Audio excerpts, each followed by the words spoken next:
अगर सऊदी अरब और ईरान एटमी ताकतें बन गए तो खलीज का सूरज किस जानिब से तुलू होगा। सुबह की पहली किरण जब खलीज फार्स के नीलगू पानी पर पड़ती है तो यूं मालूम होता है जैसे कुदरत ने समुंदर पर सोने की चादर बिछा दी। इन्हीं लहरों पर सदियों से तिजारत के काफिले तैरते आए हैं। कभी हिंदुस्तान के मसाले, कभी यमन की खुशबू, कभी बसरा की खजूरें, कभी हुर्मत से गुजरते तेल के जहाज। मगर इन लहरों ने सिर्फ तिजारत ही नहीं देखी, इन्होंने सल्तनतों के उरूज, बादशाहों की रकाबत, साम्राज्य की चालें और ताकत के बदलते हुए परचम भी देखे हैं। आज फिर इसी समुंदर के किनारे एक ऐसा सवाल जन्म ले रहा है जो सिर्फ मशरिक़ी वुस्ता का नहीं बल्कि पूरी दुनिया के मुस्तकबिल का सवाल बन सकता है। अगर एक दिन ईरान और सऊदी अरब दोनों एटमी ताकतें बन गए तो क्या होगा? क्या खलीज पहले से ज़्यादा महफूज होगी या पहले से ज़्यादा ख़तरनाक? क्या तेल के कुओं से दौलत निकलेगी या खौफ? क्या दुनिया ताकत के नए तवाज़ुन में दाखिल होगी या नई असलहा की दौड़ शुरू होगी? ये सवाल किसी अफसाना निगार की तख़य्युल आराई नहीं। गुज़श्ता 2 दहाइयों में ईरान के जौहरी प्रोग्राम पर आलमी मुज़ाकरात, पाबंदियाँ, मुआहदे, इनके तातुल और सऊदी क़यादत के मुतअद्दिद अवामी बयानात ने इस बहस को बैनुल-अक़वामी सफारतकारी के मरकज़ में ला खड़ा किया है। ईरान बरसों से ये मौक़िफ़ इख्तियार करता है कि इसका जौहरी प्रोग्राम पुरअमन मकासद के लिए है, मगर बैनुल-अक़वामी एटमी तवानाई एजेंसी IAEA की मुतअद्दिद रिपोर्ट्स में यूरेनियम की अफज़ूदगी, निगरानी और शफाफियत से मुतल्लिक़ सवालात उठाए गए हैं। दूसरी तरफ मग़रबी ममालिक और इसराइल को ख़दशा है कि ईरान अगर चाहे तो निस्बतन कम वक्त में हथियार बनाने की सलाहियत हासिल कर सकता है। अगरचे ईरान इस इल्ज़ाम की मुसलसल तरदीद करता है, सऊदी अरब ने भी कई मौक़े पर वाज़े किया है कि अगर ख़ित्ते में किसी मुल्क के पास जौहरी हथियार आते हैं तो वो अपनी सलामती के तकाज़ों के मुताबिक फ़ैसले करेगा। यही एक जुमला आलमी सफारतकारी में बेशुमार सवालात को जन्म देता है। यहाँ पहली हकीकत समझ लीजिए। आज मशरिक़ी वुस्ता में इसराइल को वसी पैमाने पर एक ऐसी रियासत समझा जाता है जिसके पास जौहरी सलाहियत मौजूद है, अगरचे इसने कभी बाज़ाब्ता तौर पर इसकी तस्दीक या तरदीद नहीं की।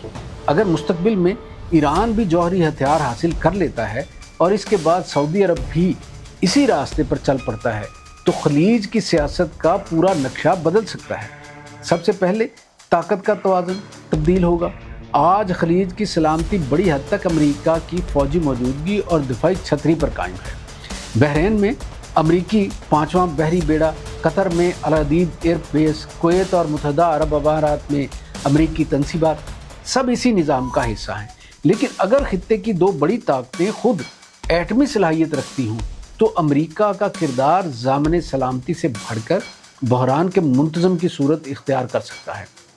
दूसरी बड़ी तब्दीली असलहा की नई दौड़ होगी। तुर्की, मिस्र और शायद बाज़ दीगर इलाकाई ताकतें भी अपनी दिफाई हिकमत अमली पर नज़रसानी करेंगी। मशरिक़ी वुस्ता पहले ही दुनिया का सबसे बड़ा असलहा ख़रीदार खित्ता है। अगर जौहरी तवाज़ुन कायम होता है तो रवायती और गैर रवायती दोनों तरह के हथियारों की दौड़ मज़ीद तेज़ हो सकती है। तीसरा और शायद सबसे अहम असर आलमी तिजारत पर पड़ेगा। दुनिया के तकरीबन 5वें हिस्से के बराबर ख़ाम तेल की तरसील आबनाए हुर्मुज़ से होती है। अगर खलीज में किसी भी वक्त एटमी कशीदगी का साया गहरा हुआ तो सिर्फ तेल की कीमतें ही नहीं बढ़ेंगी बल्कि बहरी इंश्योरेंस, माल बर्दारी, सप्लाई चेन, खुराक, खाद, गैस और आलमी महंगाई सब मुतासर होंगी। एक मज़ाइल का ख़तरा बाज़-औक़ात $100 फ़ी बैरल तेल से ज़्यादा महंगा साबित हो सकता है। चीन इस सारे मंजरनामे में खामोश तमाशाई नहीं रहेगा। आज चीन अपनी तवानाई का बड़ा हिस्सा खलीज से हासिल करता है। सऊदी अरब इसका अहम तिजारती शराकतदार है, जबकि ईरान भी इसके तवील मुद्दती इक़्तिसादी मंसूबों में शामिल है। अगर दोनों एटमी ताकतें बन जाएं तो बीजिंग की कोशिश होगी कि कशीदगी को काबू में रखा जाए, क्योंकि जंग इसके माशी मुफादात के ख़िलाफ़ होगी। रूस भी इस तब्दीली से फ़ायदा और नुकसान दोनों देखेगा। एक तरफ ज़्यादा तेल की कीमतें इसके लिए माशी तौर पर मुफीद हो सकती हैं, दूसरी तरफ अगर मशरिक़ी वुस्ता में गैर यकीनी बढ़ती है तो तो रूस को भी नई सफारती पेचीदगियों का सामना करना पड़ेगा। यूरोप शायद सबसे ज़्यादा बेचैन होगा। इसकी मईशत पहले ही तवानाई के बहरानों का जायका चख चुकी है। अगर खलीज में अदम इस्तेहकाम बढ़ा तो यूरोपी सनत, तिजारत और महंगाई पर इसके फौरी असरात मुरतब हों। मगर क्या एटमी ताकत बन जाना लाजमी जंग की तरफ ले जाता है? ज़रूरी नहीं। हिंदुस्तान और पाकिस्तान की मिसाल हमारे सामने है। 1998 के बाद दोनों ममालिक के दरमियान कशीदगी ज़रूर रही, मगर मुकम्मल जंग से गुरेज भी इसी खौफ ने पैदा किया, जिसे माहिरीन जौहरी बाज़दार ज़िंदगी, न्यूक्लियर डिटरेंस कहते हैं। मुमकिन है खलीज में भी ऐसा ही तवाज़ुन पैदा हो, मगर एक बुनियादी फ़र्क मौजूद है।